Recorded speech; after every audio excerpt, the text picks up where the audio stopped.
if you're biblically based at all, whether you believe the Bible or not, it portends the idea of, all men, rich and poor, bond or unbond, have got to make an alignment with the new system.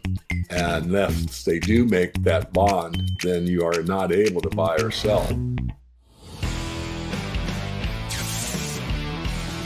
Hello again, everyone, and welcome to another edition of Silver Bullion Television, SBTV. I'm your host, Patrick Vierra, part of the outreach team of Silver Bullion here in Singapore, where we want to help you truly secure your wealth. David Morgan joins us today. David is affectionately known as the Silver Guru and a widely recognized analyst in the precious metals industry and consults for hedge funds, high net worth investors, mining companies, depositories, and bullion dealers. He is the publisher of the Morgan Report, a world-class publication designed to build and secure wealth, and also is the author of the Silver Manifesto, as well as a featured speaker at investment conferences worldwide. And we're delighted to have David join us once again today. It's time to saddle up and silver up for David Morgan. David, welcome back to SBTV. How are you doing? I'm doing well. Thank you. Thanks for coming back on, David. Appreciate it. Elections coming up. As much as I want to avoid this topic, it just seems to be getting more and more in the news. Because it does have global implications for both economies and currencies. And one of the candidates recently came out and said something along the lines of, you leave the dollar and you're not doing business with the United States because we are going to put a 100% tariff on your goods.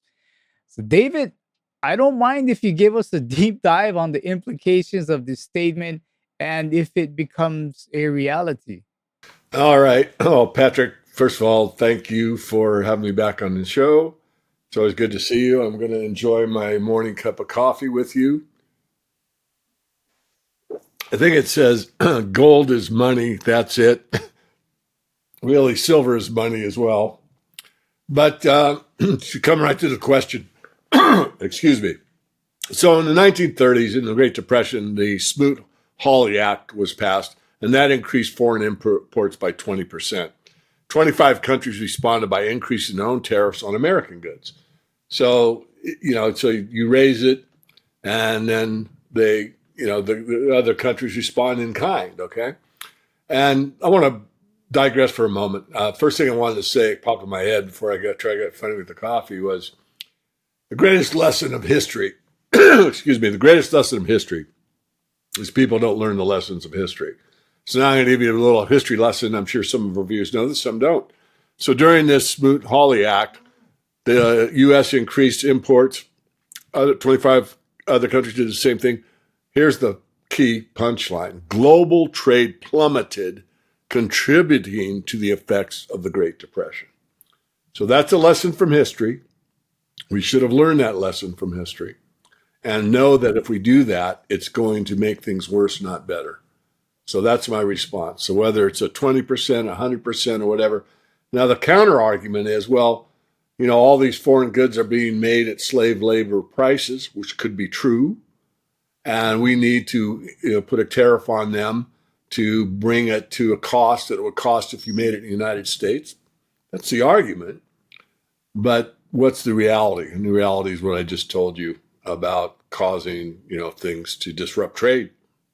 I mean, in a true free market, the market is free to price whatever good or service at whatever level they want to price it at. And, being a more of a laissez-faire capitalist, Austrian schooled, there's things I find that could be better.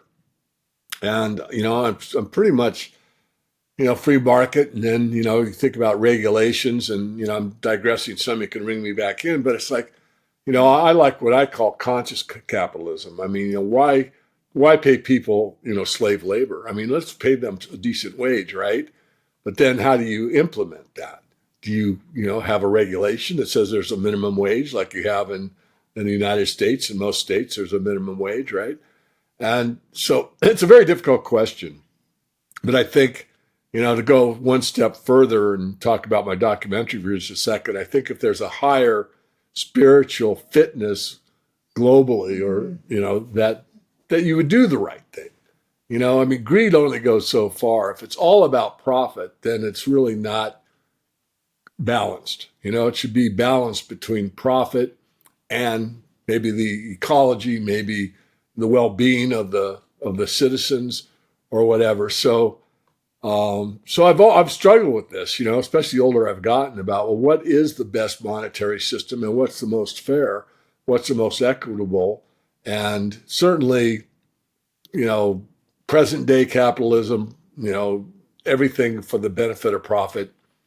Not in line with that totally. So anyway, I digress, but the point is really, well, first of all, the question is very good. Secondly, people have to know. It sounds good. Oh, well, that way we're protected for our wages or whatever. It sounds good on the surface, but in reality, it's a bad, bad thing. It does not work. And history proves it doesn't work. David, you had just mentioned the word balance, and from a geopolitical perspective, the U.S. is seen, and I'm saying this because I've been outside the U.S. for some 20 years, living overseas, and the U.S. is seen as somewhat weak right now, a weak nation, a much weaker nation. It's seen as a volatile nation filled with political chaos, a nation seen as imploding, where the media even tells the world what is good, what is right, almost trying to condition us how to think and what your standards should be, what my standards should be. David, if it continues to do so, if it continues to do these things, and with what we just mentioned about balance, do you see the nation gaining more friends, more favor, or losing more friends and more favor? Oh, losing for sure. Excuse me. Yeah, the system is an empire, really. It's what I call the Anglo-American Empire. It's a British and American, banking consortium with the private bank, the Federal Reserve, and governments have to borrow money into existence, and who pays the interest on the borrowed money? Well, the U.S. taxpayer. That's who pays it. That's who's on the hook for it. Government doesn't produce anything really, so it does cause more and more, uh, people to wake up and say, this is not a friend. I mean, when you've got, military bases and for all practical purposes, almost every major country in the world, how would the U.S. people think if, every state capital in the Union had, a Russian, military presence? I mean, they pull their hair out or whatever. I mean, so we've lost our way as far as I'm concerned. And I think we lost our way a long time ago. And not that we were perfect, but I think the ideals that were implemented on the founding of the country, even there were mistakes. But I think as we, came into fruition and really we saw more of a free market economy and people really had freedom, you didn't have to beg the government for a license to put up a business or their permission, and they didn't give you a size restriction on the buildings and all the stuff that takes place now. It worked very well. And would that work in today's world or not? I'm not going to say it would. I mean, so many people, it's tough. But the point is, I'll get to the question again. We have implemented our will, called it, spreading democracy, when really, if you look at John Perkins' book, Confessions of an Economic Hitman, we've really gone in and exploited other countries for our benefit. And that's just plain wrong, any way you slice it. And these other countries feel it and they know it and they resent us. And why wouldn't they? And so, there'll be people that may call me anti-American or whatever. They can call me whatever they like. If they are objective and they're centered and they look at the truth objectively, you really can't reach another conclusion.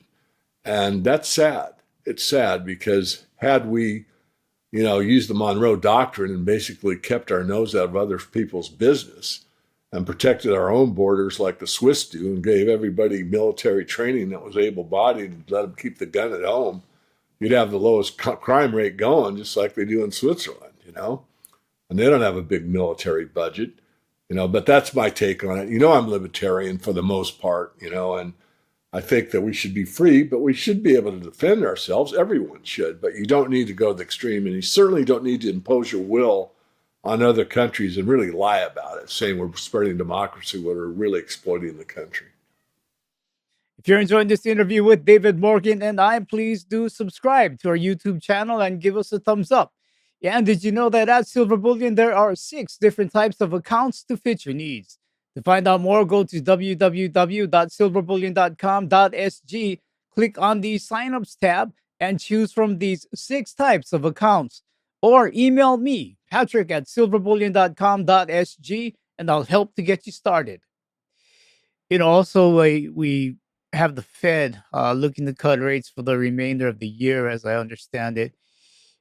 Well, what's your take on this? Is really cutting rates, is that what changes do you see happening if they should cut rates? Because wouldn't the dollar get a bit weaker? Wouldn't that entice people to take on more debt that are already indebted?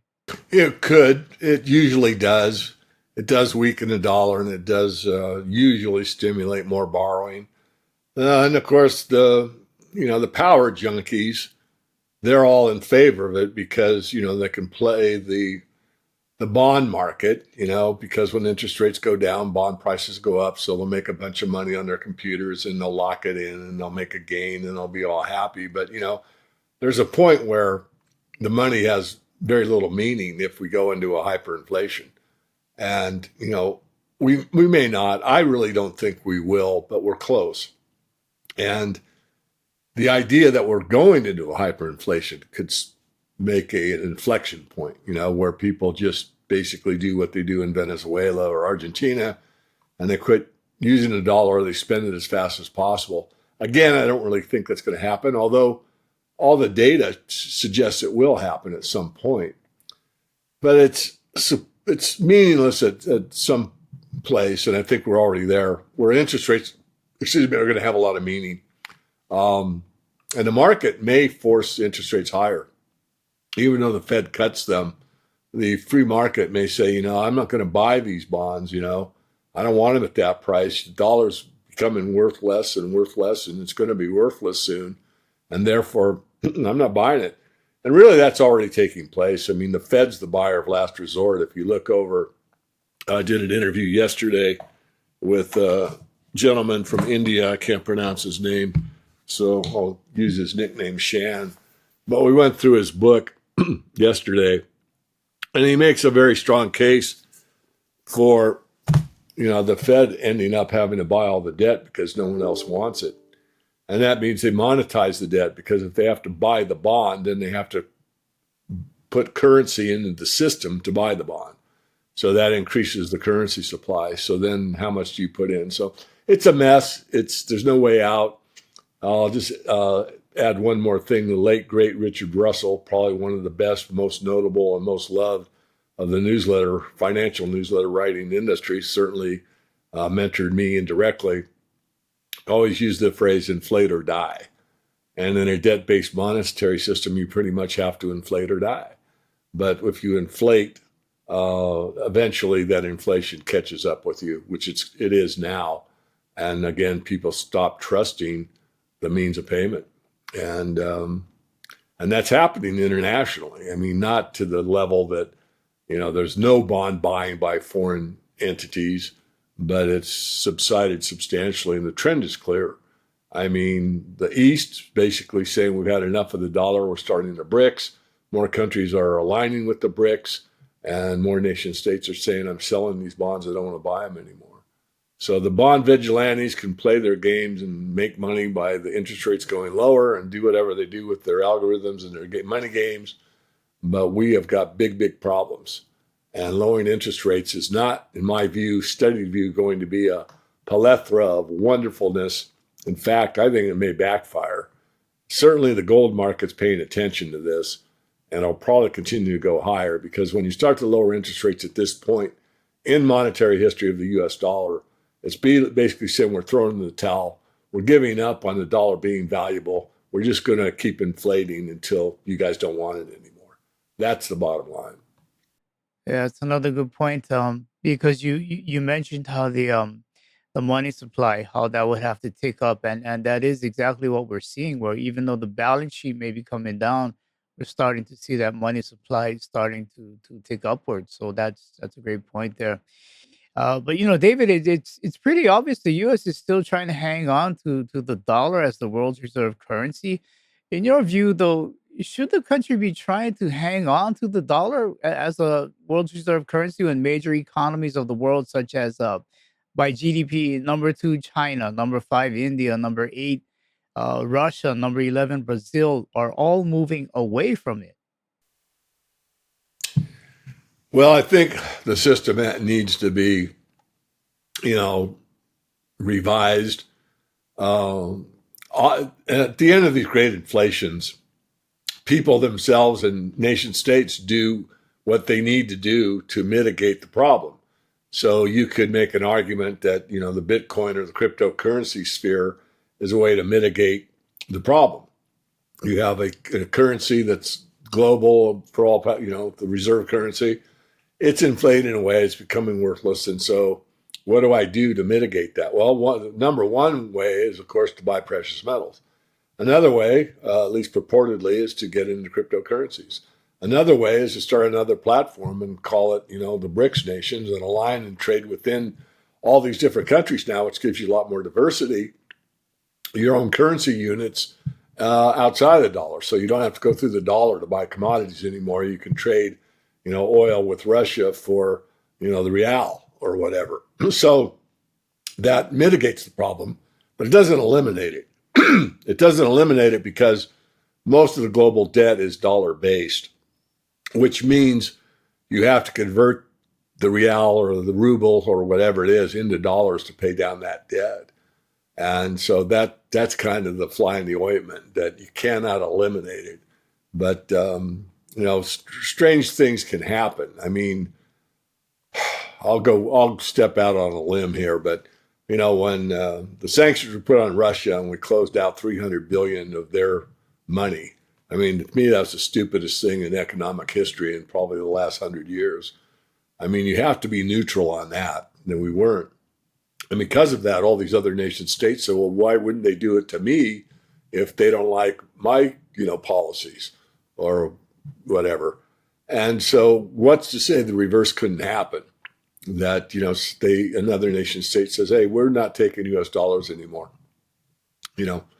So we're in a mess, and it's a big one. And, and what's the solution? And that's the more important question. And I don't know if anyone has an answer. I think the bankers have an idea or have a proposal or have something up and ready to go, which could be the central bank digital currency based on the US dollar, and then maybe blending all these currencies into it. The thing about the BRICS is, if you look at the big picture, and I forget the number, I think it's ISO 20022 or something like that. I don't have the number memorized.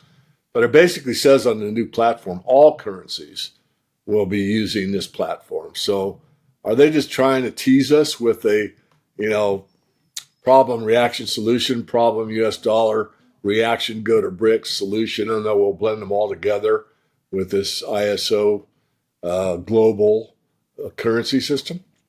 Probably. I mean, you got to remember, the bankers are not political.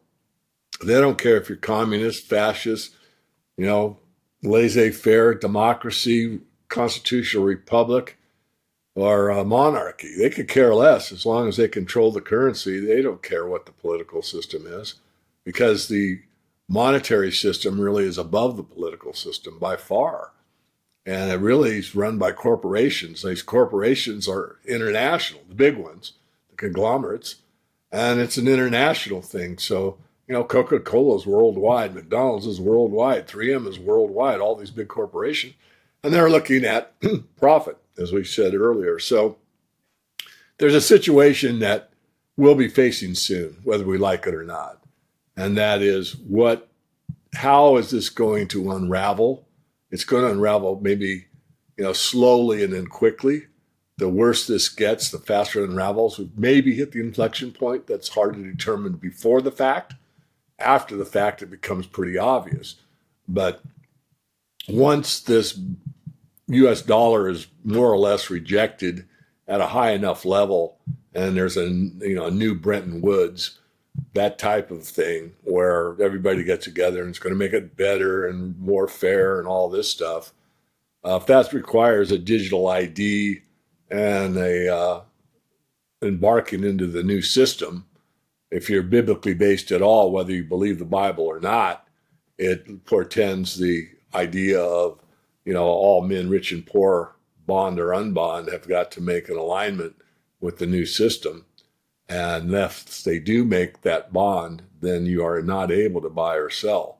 So for a thought experiment, if they took down the internet or there's a money center bank or big brokerage house or something happens in the bond market or on a trading floor in a major currency trading center, and then, we're offline with, the banks for a couple days or something, blame it on whomever, and then come back up. But in order to mitigate this problem from ever happening again, all you need to do is go down to your local post office, do an iris scan and a fingerprint. Will give you your digital ID and you'll be able to bank again.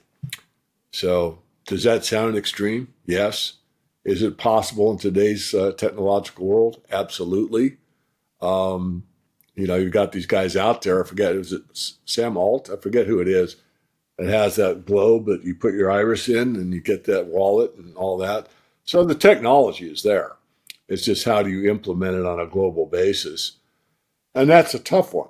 There's I think it's 1.4 billion people that are unbanked. And the globalists want everybody banked, everyone. And so I've digressed a bit, but this is what worries me. And, again, I'm just throwing out ideas. I'm not saying this is exactly what's going to happen. It's going to be implemented, but something like this is certainly in the works. Yeah, I agree. I've seen it. I mean, I've at the mall for a while. There was that iris scan thing going on. And when I asked the guys about it, it basically was to prove that you are real, to prove that you are who you say you are. And for me, it's a bit odd. I mean, I know who I am. It's Yeah. just yeah. So, but it's going to have it's going to cause people to prove who they are. I guess due to AI or whatever fake things that are out there.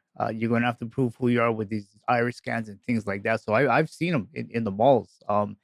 I've to renew my pass here in Singapore. I've had to take an iris scan already as well. So these things, they're real. They really are happening.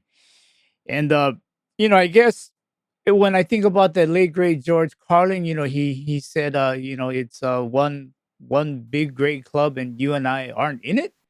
And we we don't seems like we don't have a say too much with these things, but we obviously know that they're coming. But when you also mentioned how the sanctions backfire on the U.S., I wanted to ask you a little bit about that because with the BRICS, uh, the Russian finance ministry has announced a substantial increase in its gold purchases starting September 6th this year, 2024. And it's experiencing a surge. Russia is experiencing a surge in oil and gas revenue, highlighting Russia's ongoing efforts to diversify its financial reserves. And this is exactly what you were talking about, where things like crypto, things like gold. So with nations and central banks doing it, what do you think people are waiting for to understand that we should be doing this too? Well, that's a tough one, but thanks for asking.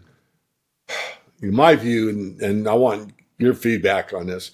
So my view is that the big banks all know that these systems always fail. So that's point number one. Point number two is gold is the money of last resort. I mean, banks use gold as a tier one asset, and that means that it's the most reliable, monetary asset.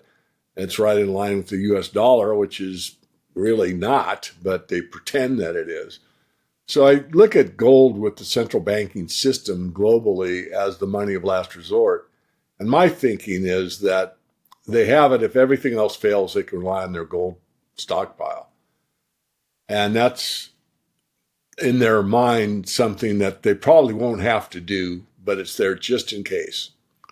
In the case that where they do have to rely upon it, then they have something to rebuild the next system with. So that's kind of how I look at it. I don't think that they want to put gold back into the monetary system, but they may be forced to do so.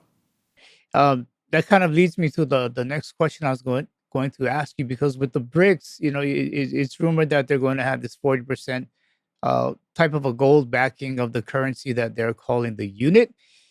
Now, when they figuratively put thousands and thousands of tons of gold on the table and say our currency is backed by this gold, backed by industry, backed by manufacturing, backed by resources, backed by over half of the world's population, human capital, backed by adoption of this new currency, what does the US then do? Is putting the 8,000 tons of gold in Fort Knox on the table going to do anything?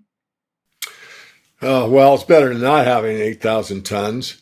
And I kind of contradicted myself. I mean, I said a moment ago that I don't think these bankers really want to use their gold, but I wasn't thinking about the BRICS with this 40% proposal. I mean, it's on the internet. I've read it. Is it going to happen? Time will tell. Maybe it's a rumor. Maybe it's true. We'll see. But yeah, it could be where they're forcing the U.S.'s hand. Basically, there's an alternative. It's the BRICS. We'll call it currency. It's purportedly gold backed by 40%, and that's what everybody would really want. It's superior to an unbacked currency, and maybe there would be a system, or there could be an agreement where this currency is used in place of the dollar. And these dollar debts that I talked about a moment ago could be paid off with the new currency. I mean, that's a possibility. And maybe at a discount, So who knows? I mean, it's in flux. I think it's very interesting, and it'll be interesting to see, the U.S.'s response. I mean, this tariff thing we already talked about. What else are they going to do to defend the dollar? And again, is it all a big kabuki theater? Is it all just a huge, huge distraction to make everybody think, oh, I've got to, buy foreign currencies, or I need to trade this, or I got to buy gold, or I've got to do that? When really, you go back to that ISO, whatever it was, 2022, whatever the number is, and says, look, in the big, big picture, we're all in bed together still. We're just pulling the wool over your eyes and pretending we're having this big fight. And when the bottom line is, it's one system, one currency. They all blend together into this ISO system. And so, so I don't know. I mean, there's a lot to think about. I mean, the older I get, and I know I've said that a couple times already, but, I've heard it said, I used to laugh at it, but the more I know, I don't know. I mean, you start looking at these things with a, centered eye, and you've got a lot of experience, and you've read a lot, and you've heard a lot, and you go to these conferences, and I still try to keep up on all this stuff that I can. And no one can know it all, but you try to look at it from a different angle, especially when you've seen things that should do this and they don't. Then you have to question, why didn't it do that? And you start to look at things with a little broader perspective, and you start to get a little more insights into, in order to really outthink these guys, you've got to think like a criminal, because that's what they are. It's a criminal cabal. And if you don't think like a criminal, you're going to miss a lot of things. So if you're the crime boss, and you're going to have the Gambino family versus the Luigi's family, make it look like a big infight, but then after it's all said and done, you're still the kingpin, roll over the whole damn thing. Then, hey, what's the difference? We gave them a good entertainment, So again, do I know all this stuff is fact? No, but I also know what I know. And that is, you can't rule this out. So maybe it's a way to maybe rebalance where the East and the West come to an agreement offline, where they say, okay, we just need more power. So when we go to this new system, we've got control of all these countries, and, this much of the oil supply and whatever, agricultural commodities and everything else. And you, the West, are going to have to take a lower standard of living based on your actual production, which in a way is fair. I mean, you really should be able to be benefited by your production. So I'm going to digress again real quickly. let's say there is no money. There's no US dollar, there's no reserve currency. So it's a total barter system. So if we want a bunch of stuff from China, we have to trade with them for something. Well, what do we have? Well, we're like agriculture. So we ship over, agricultural products and we get technology products back from them, which is basically what we're doing now, except there's no dollar involved. So now it's, how much is a, bushel of wheat worth versus how much is a computer chip worth? And then you mitigate it on that basis. And I propose that if we did it on that basis, the United States would probably be a lot poorer than it is now, because the dollar, again, is, imagined to have so much value when in reality, how much does it truly have? So I'm just saying that to say this. Perhaps that's what the powers that be at the top of the tippy top are looking to do with the new system. I'm imagining this. I don't know this, but certainly I think about it often, as you can tell. And it sort of makes sense. I'm not for globalism. I'm not for one world currency. I'm not for taking some kind of mark for the new system. I'm against all of that. All I'm doing is trying to look like a criminal from the top down, and what would they do and how would they do it? Yeah, amen, amen. Agree with a lot of what you said there. But with a bunch of these things that we talked about, um, you mentioned you do see the gold price rising. I'm assuming you see silver moving on up with it. I do. Yeah, we're still very undervalued. Again, going back to that book interview, rest in peace, U.S. dollar. Uh, he makes he has a graph in the book, and it shows what the money supply versus the gold price is. And basically, based on the money supply, gold is as cheap as it's ever been. So, wait a minute, David, you're out of your mind. It's making new highs. Well, in numbers terms, it's making new highs. No argument. But I call it nominal new highs. So what I'm saying is, based on a constant dollar, gold's value, how much it buys in the marketplace, is really not that much relative to where it's been in the past. So even though the number's bigger, what's the value? So it's still undervalued, very undervalued, even though it's quote unquote making new highs. But also looking at it technically, when it is making new highs, new nominal highs, it's showing strength. And it's showing strength during a time when it really shouldn't be showing strength based on history, because gold is contra to the stock market, and the stock markets continue to be strong. And so in a strong stock market, gold should be just kind of off to the sidelines, not doing much, maybe going sideways, certainly not making new nominal highs. At the same time, the stock market's so strong. So that indicates to me that gold sees what's ahead, and it's ready to move much higher as the stock market starts to unravel. If it unravels, I'll just go one step further, because in the interview yesterday, the interviewer asked me, or I was interviewing him, but it was more of a discussion like this. He said, well, do you think the stock market could keep going higher? And I said, yes. I changed my opinion on that 3 years ago, that in a largely inflationary environment, stock markets just continue to go higher and higher and higher. I mean, look at Zimbabwe's stock market, look at Venezuela. And because people know that they shouldn't hold the currency, so they put it wherever they can to mitigate the depreciation of that currency, so they put it in the stock market.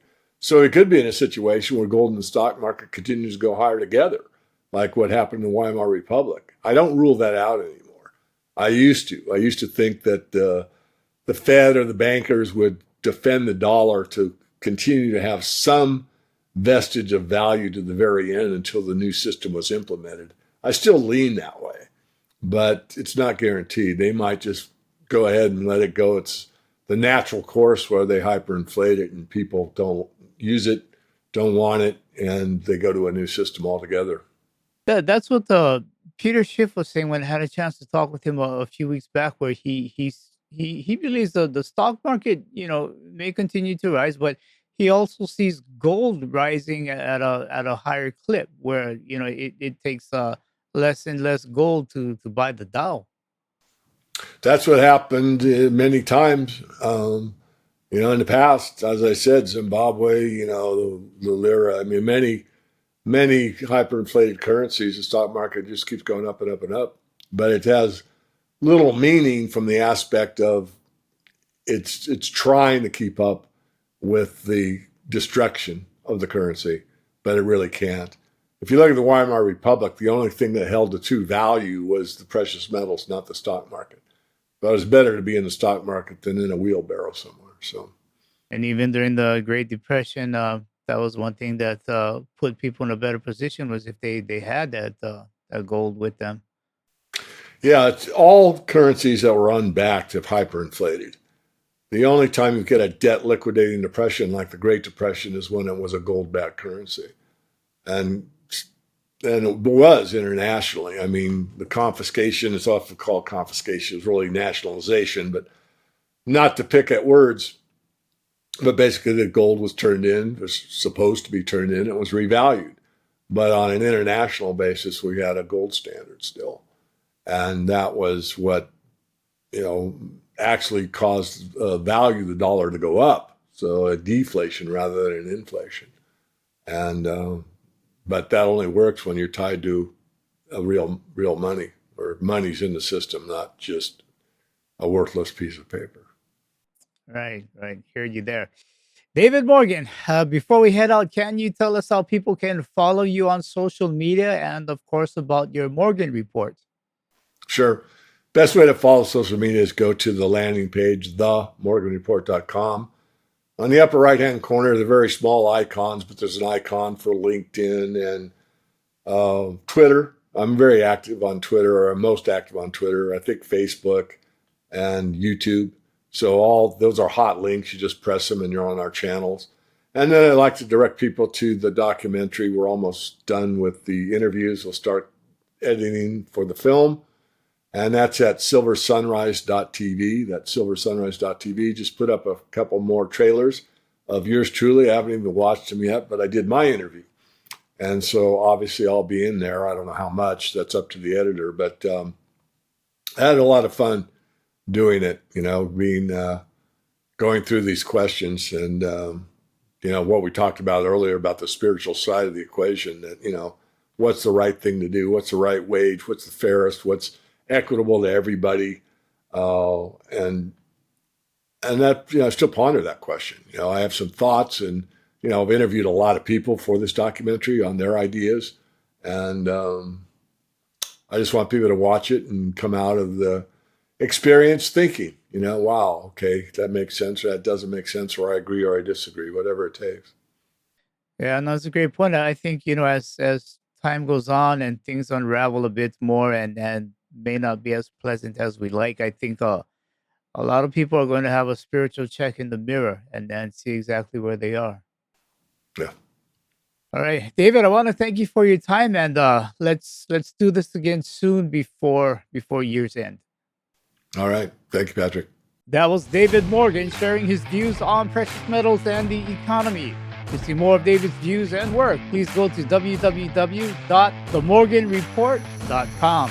If you like this video, please do subscribe, give it a thumbs up, and share. All are greatly appreciated.